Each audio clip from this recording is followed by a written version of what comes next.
this, huh? There's carne asada. Check it out. Wow. Chef Big Dog up all night cooking. Shut up and taste this, a mousse douche. Come here. Look at that. You like it?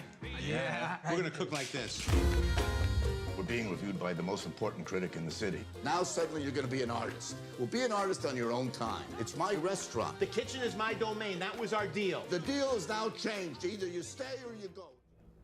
Chef, starring Jon Favreau, Sofia Vergara, and John Leguizamo, is a delightful ode to food and the power of cooking. The movie starts off with Chef Carl Casper preparing for a visit from one of the most powerful online food critics. He struggles between wanting to let his creativity free and sticking to his greatest hits. He's desperate to impress this critic, and so is his boss, who forces him to prepare a rather boring menu. The restaurant ends up getting a bad review, and the chef is called out for being boring and eager to please. After a small Twitter war with the food critic and a breakdown that ended up on YouTube, Carl Casper decides to try his hand at a food truck. In this food truck, he's able to be creative and cook food the way he wants, in addition to bonding with his young son. About 50% of this movie was just pure food porn. My mouth never stopped watering. Aside from being slightly turned on by the close-ups of roasted meat, I was impressed with how endearing and genuine this movie was. I've worked in a restaurant, and this movie took me back to those very stressful yet very enjoyable days.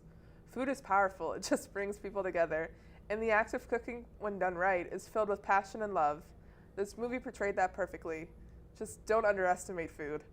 This movie is definitely worth the price of admission. Just make sure you don't go on an empty stomach.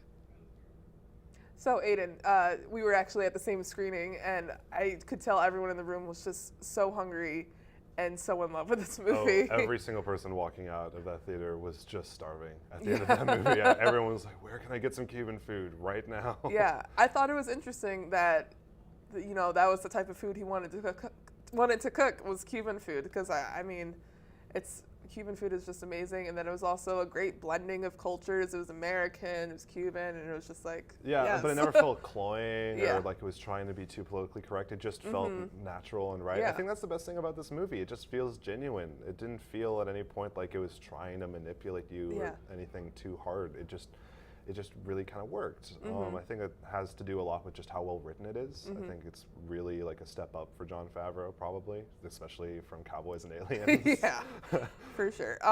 Yeah, I just liked how it didn't I would say it's a comedy, but it definitely didn't feel like it was trying too hard to be a comedy. Like all the humor in it just seemed very natural. It was like the type of humor when I'm like sitting around with my friends and we're just like joking about random stuff. It felt like that. And what else can you want from a comedy? I mean, that's I think the kind of comedy that's the most enjoyable is the comedy that's not trying to hit you. Yeah, over the it's head like like the that. most human. Yeah, exactly. Yeah. So, what celebrity chef gets your mouth watering? Comment in the box below or tweet at POA Reviews, and you can be featured on the next episode of Price of Admission.